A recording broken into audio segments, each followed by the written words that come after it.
മുതിർന്ന രാഷ്ട്രീയ നേതാവ് എ കെ ആന്റണി നമുക്കൊപ്പം ചേരുകയാണ്. Shri A K Antony, professor M K Sanu മാഷിന്റെ വിയോഗ വാർത്തയാണ് ഇപ്പോൾ നമുക്ക് പങ്കുവയ്ക്കാനുള്ളത്. താങ്കൾ എങ്ങനെയാണ് അദ്ദേഹത്തെ ഈ ഒരു സമയത്ത് ഓർത്തെടുക്കുന്നത്?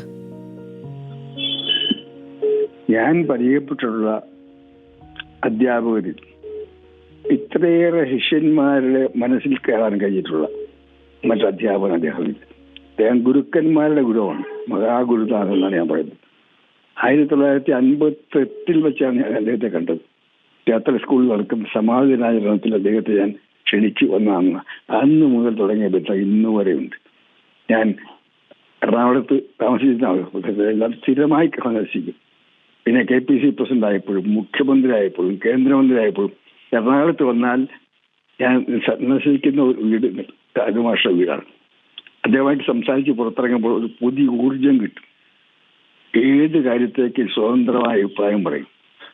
നിലപാടുകൾ അദ്ദേഹത്തിനുണ്ട്. കേരളത്തിലുടനീളം അദ്ദേഹത്തിന് വലിയ ശിഷ്യസമ്പത്തുണ്ട്. എറണാകുളം കോൺഗ്രസിന്റെ കോട്ടയാണ്. ആ കോട്ടയിൽ അദ്ദേഹം സ്വതന്ത്ര സ്ഥാനാർത്ഥിയായിട്ട് മാർക്സിസ്റ്റ് പിന്തുണയോട് മത്സരിച്ചു. പക്ഷെ അദ്ദേഹം കോൺഗ്രസിനോട് തോൽപ്പിച്ച് ജയിച്ചു. കാരണം രാഷ്ട്രീയം നോക്കിയില്ല ശിഷ്യന്മാർ. സാനു മാസ്റ്റർ എന്നുള്ള ആ മഹാഗുരുനാഥിനെ ഓർത്തിട്ടാണ് അവർ വോട്ട് ചെയ്തത്. ഞങ്ങൾ ഒരുമിച്ച് ഒരുപാട് രംഗങ്ങൾ പ്രവർത്തിച്ചിട്ടുണ്ട്. വയലാർ രാമവർമ്മയുടെ ട്രസ്റ്റിന്റെ ചെയർമാനായിരുന്നു അദ്ദേഹം. ഞാനും ആ ട്രസ്റ്റിന്റെ മെമ്പറാണ്. പ്രവർത്തിക്കാത്ത അദ്ദേഹമായിട്ട് ഒരുപാട് കാര്യങ്ങളിൽ ബന്ധപ്പെട്ടിട്ടുണ്ട്.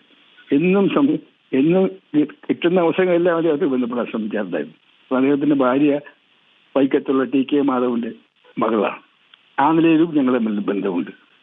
അദ്ദേഹത്തിന്റെ ഏത് എഴുത്തുകളുണ്ടായും ഞാൻ വായിക്കും.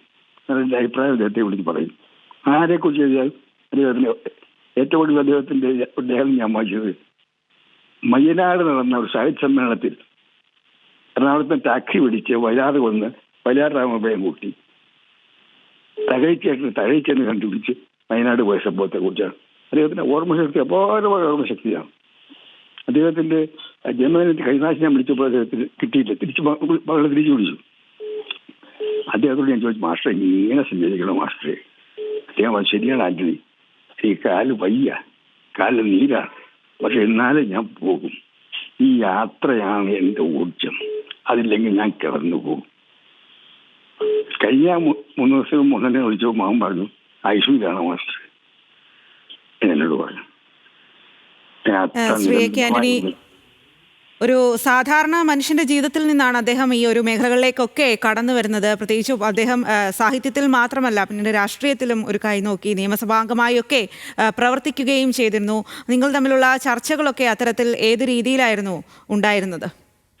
എല്ലാ കാര്യങ്ങളും ചർച്ച ചെയ്യും, തുറന്ന് സംസാരിക്കും. നിലപാടുകളുണ്ട്, ശക്തമായ നിലപാടുകളുണ്ട്. അത് അത്ര വലിയ കേരളം അംഗീകരിക്കപ്പെടുന്ന ഒരു വലിയ ഗുരുനാഥനും സാഹിത്യ സാംസ്കാരിക ഏറ്റവും തലതെടുപ്പുള്ള ആളൊക്കെ മാറിയിട്ട് ഒരുപാട് അവാർഡുകൾ മറ്റു രീതികളിലൊക്കെ എല്ലാം കിട്ടി. പക്ഷെ അദ്ദേഹം കാരക്കാമയിലെ വീട്ടിൽ കൊച്ചുമുറിയിൽ ഏറ്റവും ലളിതമായിട്ടാണ് ഇപ്പോഴും ജീവിക്കുന്നത്. അങ്ങനെ ലാളിത്യം, ജീവിതത്തിൽ എത്ര ഉയരങ്ങളിൽ പോയാലും ജീവിക്കുന്ന പഴയ സാധനം മാഷായിട്ടാണ്.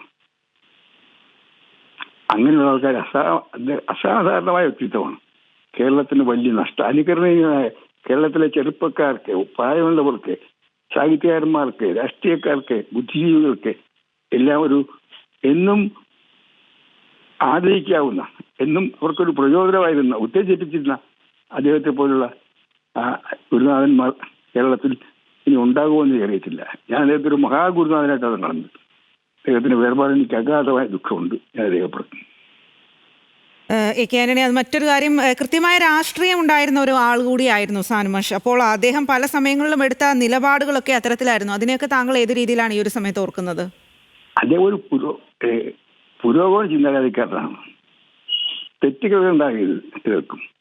മനസ്സിൽ അല്പം ഇടതുപക്ഷ മനോഭാവം. പക്ഷേ അദ്ദേഹം ഒരു ഇടതുപക്ഷം ചെയ്യുന്നതിനെ അന്ധമായ നിൽക്കുന്ന ആളല്ല.